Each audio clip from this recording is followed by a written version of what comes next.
Welcome back to the show, everyone. I hope you have your sunscreen on. And if you're wondering why in the world on the West Coast you would need sunscreen this time of year, we are about to tell you why, and it is quite a little bit frightening, a lot enlightening. And how much sunscreen you should be wearing. We're joined now by Dr. Francis Jang to tell us a little bit more. How are you? Hi, Francis. Great. Now, I think people have heard this before, right? I mean, you have to wear sunscreen year-round, but I don't know if many people understand really why and the reasoning behind it. Yeah, well, I think if we really make a case for it even in this temperate climate, because as you can see on the screen, when we look at the graph of ultraviolet, it really is coming through all year round. So this one, we hear about UVA, UVB, and you want to make sure that your sunscreen covers both. It's so-called broad spectrum. UVB is the burning rays. They penetrate down into the top layer of the skin, the so-called burning rays.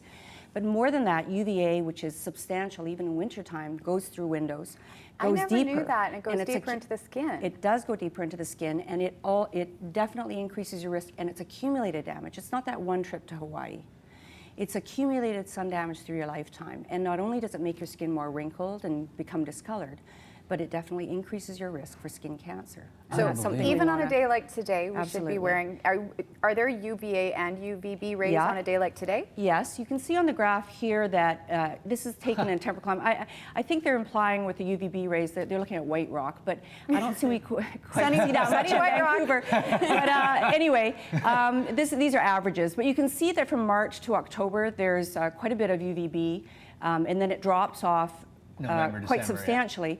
But the UVA stays up at a reasonable level. So we want to protect against that all year round. Okay, let's talk about protection before we look at the other pictures, because there's all sorts of options. Tell us what we've got here today. So the previous problems with sunscreens is that they were white, mucky, and horrible, and they didn't really address all sorts of different skin types. And now at the drugstores, we have a huge variety of sunscreens. But number one, you want to look for one that's UVA, UVB, or so-called broad spectrum. Yeah. You want to look for one that's SPF 30, okay, which really relates more to its ability to screen out the burning rays. And then, however, apart from that, you want to put on the right amount. Okay, you brought a couple of measuring devices to show people the right amount, and this is quite surprising. This is really surprising. So all those measurements, SPF 30, et cetera, are done in a lab at a certain thickness. They're applied on rabbit ears, actually, or people, and then they measure and see how readily they burn or don't burn. But this is the amount. And this is just for your face. wait, for your face, hold still. Okay? So that's just for your face. That's how much you got to put on your face. I put a fraction of that on my face. Yes, so in order to get the SPF 30, which is what this one is, you want to put on this much. Wow. And interestingly enough, if you put on half this amount, you don't get an SPF 15. You actually get about an SPF 4. So you're robbing yourself of that protection. You absolutely are. So don't be deluded into thinking that you put on a smidgen of this and you're protected. So, and to be practical, what I tell my patients who are really diligent about putting on enough is that you probably have to do it a couple of times. Like put on some, let it soak in, and then rub it in, and then put on another layer. And so how it's much quite should a bit. You do for your body? This is surprising So too. here's my shot glass. This is my shot glass at home. It's important to be empirical in all your measurements. So we want 1 ounce, okay? So 1 ounce. This is for your body.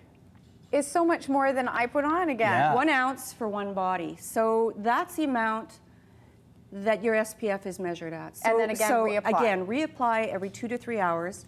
And then again, every time you come out of the water, if you're sweating a lot or exercising. And of course, if you're bigger or if you're slightly shorter. Yeah, this is like an average, average. More or less.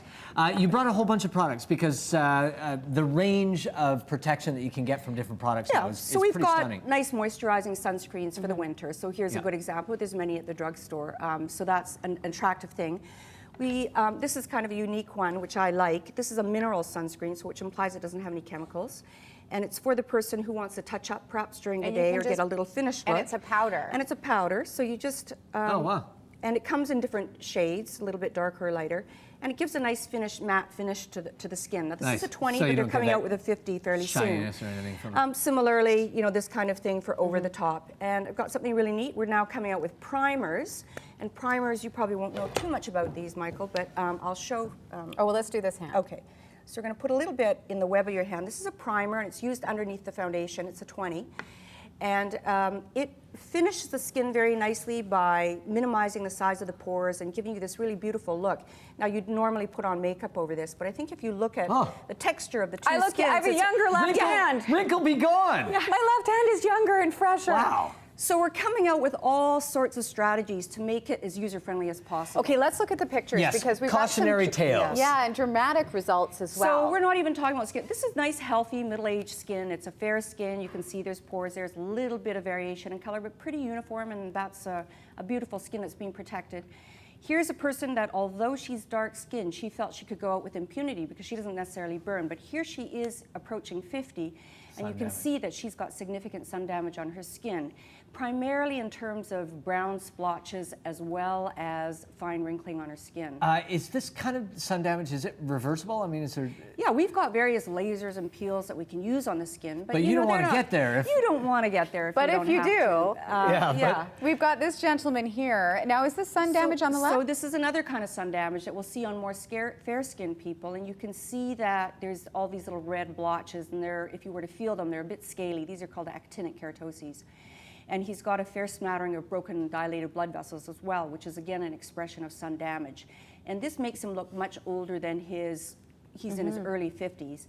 So then we have to do this laser, and you can see his skin is much better. But you know, it's not with great ease that he did this. Yeah, it's not a lot of fun. Yeah, so it's not prevention fun. is so obviously prevention is key. And this is another and here's laser? another one that's had another laser treatment, and she's got some scattered, what we call dyschromia from the sun, and you can see it's a lot healthier. That was a less radical laser. But you can see again, we can help people repair these things as we can deal with skin cancers. But clearly skin cancer is related to sun exposure. And it's not the just more the we wrinkles. can get, yes. And it's good, we're all outdoors a lot more now because we're more healthful, we're out there jogging, gardening, whatever we're doing, but we do have to protect our face. Have to be aware. Dr. Jang, thank you Thank as you always. so much. That was Pleasure to marvelous. be here. I'm going My to go goodness, get the out my teaspoon. sunscreen right now. That's something. We're going to take a break.